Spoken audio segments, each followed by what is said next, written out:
at alam nila na mali ang ginawa nila. Ginawa nila yon just to demolish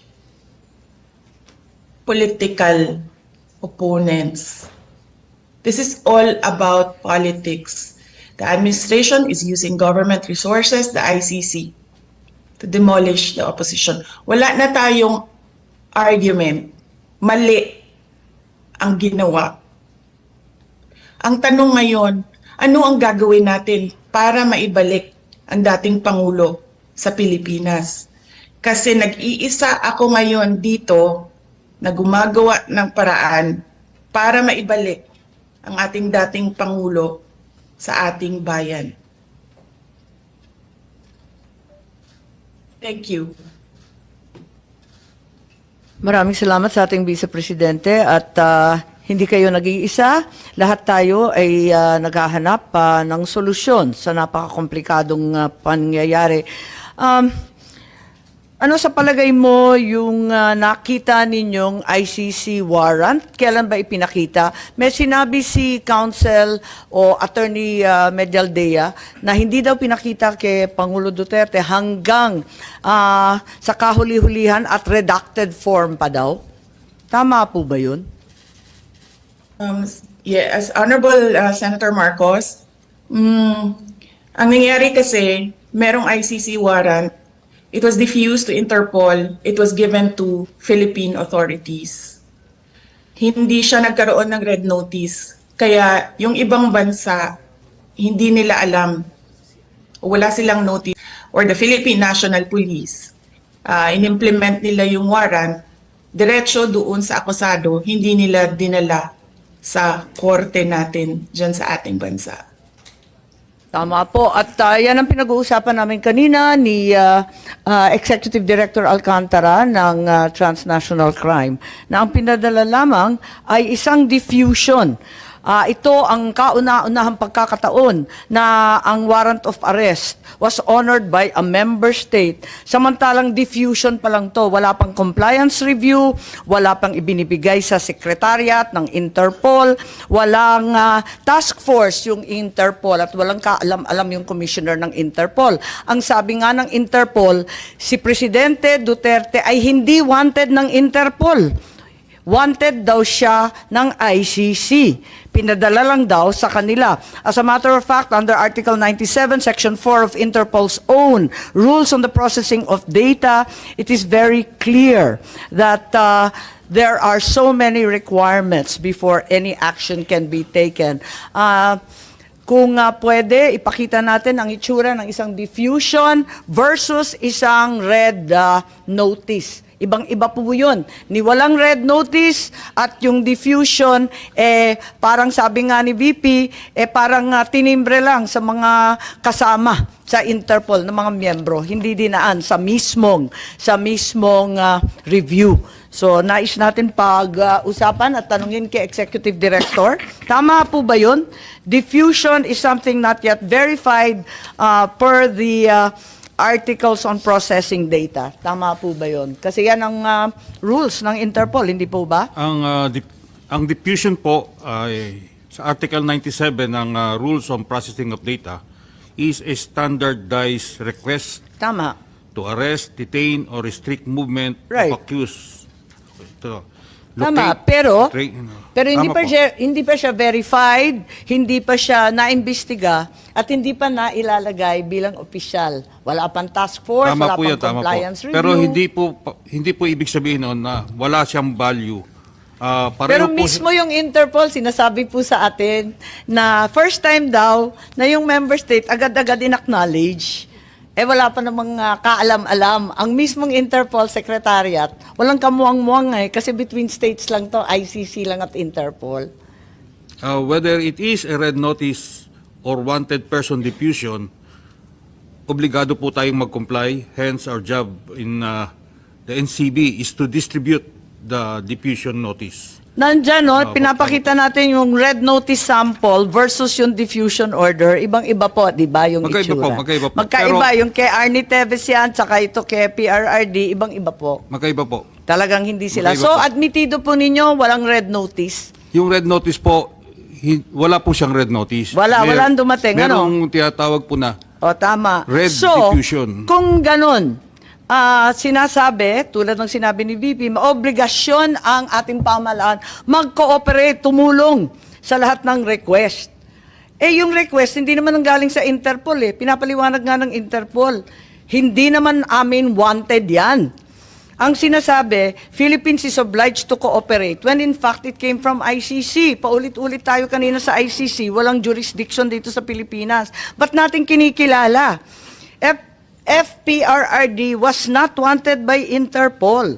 It was neither verified or approved. Hanapin mo sa buong database ng Interpol, walang lumalabas. Hanggang ngayon, it's not there. Read out the email address from the letter. Nakita mo yung letter? ICC ang nakasulat. Walang Interpol kahit sa mismong diffusion. Anong obligasyon ng Pilipinas? Kapag hindi tayo nag-comply sa isang diffusion, anong mangyayari sa atin? Hindi na tayo bahagi ng Interpol? Paparusahan tayo? May parusa po ba? Not necessarily. Hindi po ganon. Kapag diffusion, what will happen? Gaya po na nasabi ko kanina, ang diffusion po at requesting for looking for wanted persons, pareho lang po na ng red notice. Hindi po pareho yun. Ang hindi lang po siya- liwanag nito. ang pagkakaiba po niya- Kababasa mo lang ng Article 97, pambihira ka naman, Opo. sir. May pagkakaiba nga po kaya kasi nga. yung red notice has to be processed by the Pero di ba yung kay notices. Congressman Arnie Teves, red notice na. Ayan, dinadaan pa rin sa proseso ng maliit at mahirap na bansa katulad ng Timor-Leste. Ayaw pa rin nila pumayag. Dahil ang sabi nila, dadaan muna ito sa korte natin. Ngayon tayo, lumundag tayo sa diffusion. Ano bang commitment natin? Anong mangyayari sa atin? Sinabi na natin, ICC has no jurisdiction. Tapos, ICC warrant has no effect. Tama ba yun? Di ano ngayon yung Interpol? May obligasyon ba tayo sa Interpol? Diffusion pa lang to. Obligado po. Obligado. Bakit obligado? Anong mangyayari kung di tayo sumunod? Katulad din po yan ng mga ibang red notices na hindi natin nakukuha, but obligado rin po tayo. Ano nga mangyayari? Anong parusa? Papaluin ba tayo? Tatanggalin ba tayo sa Interpol? Iisnabi na tayo ng buong kapulisan ng buong mundo? Hindi ko po masasagot yung gagawin ng Interpol sa atin, but masasabi ko po we have to comply with both the diffusion and the red notice. You have to. We need to. At we the need risk to. of what sanction? We need to. We need to. Ayan po yung We Okay. exert our maximum effort to comply with those requests. Nakakagulat lang po dahil kasi eto nga may obligasyon daw pero diffusion lang to at sabi ng Interpol first time daw nga nila na diffusion pa lang lumundag na at inaresto na kagad. Pero parang hindi naman to biglaan kasi General Marbil may memo kayo ng March 10, di po ba? May memo kayo sa kapulisan na mag-mobilize na agad-agad. Libo-libong pulis ang pinamobilize kahit hindi pa ninyo alam na may warrant. Sabi ninyo, hindi ninyo alam Asan yung memo? Nariyan kanina, di ba? Aalala po ba ninyo yung memo na yan? But anyway, ma'am, Hindi. Yung memo, tama po ba yan o mali yung binigay sa amin? 10 po ang nakasulat na date. Tama po ba yan? ma'am, tama po yan, no? Madam Chair, no? Ang preparation namin, although sabi ko nga, narinig po namin na there will be possible na lumabas po yung warrant, based on sa mga dumadating na news, it's standard procedure po ng PNP na mag-prepare po in case that's a part of our planning process po. Libo-libo ang minobilize na kapulisan, gumastos ang buong pamahalaan para lamang sa isang chismis galing sa Hong Kong. Sabi po ni Secretary John Vic na chismis lang naman ang umabot sa kanila, hindi naman sila nakatanggap ng anumang katibayan Ma'am, it's a standard, Madam Chair, it's a standard procedure ng Philippine National Police kaya chismis so hindi, we have to prepare and plan kung ano pong mangyayaring eventualities po. 7,000 po. base sa chismis? Wala kayong No, ano? we don't have any record ng 7,000. I believe Yun ang it, pinagmalaki sa dyaryo. Hanggang dyaryo lang naman kami. Ma'am, wala po kami nilalabas ng ganong karaming tao. I guess it's more of yung pinapilaki. But I doubt with this number, ito lang po yung nilabas po namin tao. Okay. So, ilan ang minobilize ninyo kung sinasabi niyo labis-labis naman ang 7,000? Sa tingin ko, labis-labis. Isipin mo, chismis lang. Ma'am, based on the numbers, more or less it's a total of 156. Yun lang po yung ano namin. But sabi ko nga doon, it's just a normal procedure. May po mga na- memo pa na sumunod dyan. Alam naman ninyo yun. Ito lang yung pinakauna. Madam Chair, I have to check po yung numbers ng tao natin. Bakit sinabi 7,000? Nagulat naman kami. Okay lang, pero mabalik dito sa ICC warrant, walang red notice at pati yung Timor-Leste, inisnab yung red notice, ang atin lang diffusion. Sa diffusion, ang liwaliwanag, kailangan extradition, kailangan in conformity with national laws. I think we've established that, and without pounding it into the ground, can we ask now, ipakita muna natin ang video ni Secretary Remulla or yung transcript dun sa budget hearing po nung nakaraang taon. Ang liwaliwanag po at maganda po ang paliwanag ni Secretary Remulla Boying. Opo.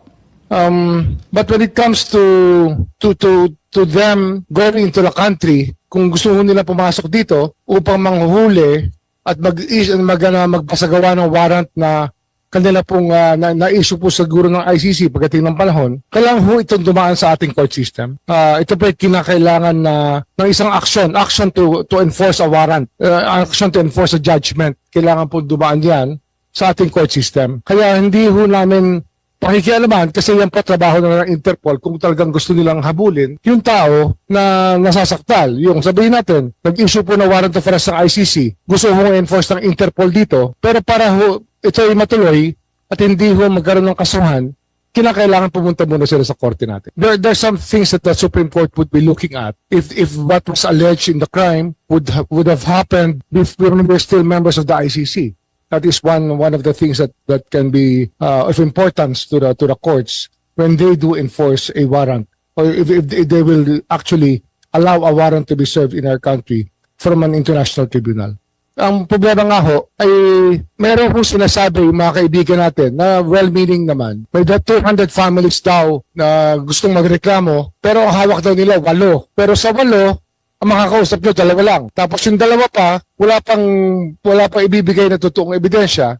Napakahirap po talaga maghabol. Ang ano nga yung nag-hearing po ang Human Rights Committee ng Kongreso tungkol dito. At ang lumalabas po talaga, yung mga nangyari po kasing EJK nung panahon na yon, wala hong police report Walang police blotter, wala hong record. Kaya napakahirap po maghabol talaga. Ayun. Napakaliwanag at napakaganda ng paliwanag ni Secretary Boying na sa ICC man yan, Interpol man yan, dadaan yan sa Korteng Pilipino. Ma'am, ano yan Ang general rule talaga, pag may foreign judgment, you have to enforce it in court. However, ito hong nangyaring ito, ang ginamit po namin dito, Section 17 ng Republic Act 9851. 9851. Pwede ko hong basahin, ma'am? Can I read the provision I think into you the can record? put it on... Into the record. But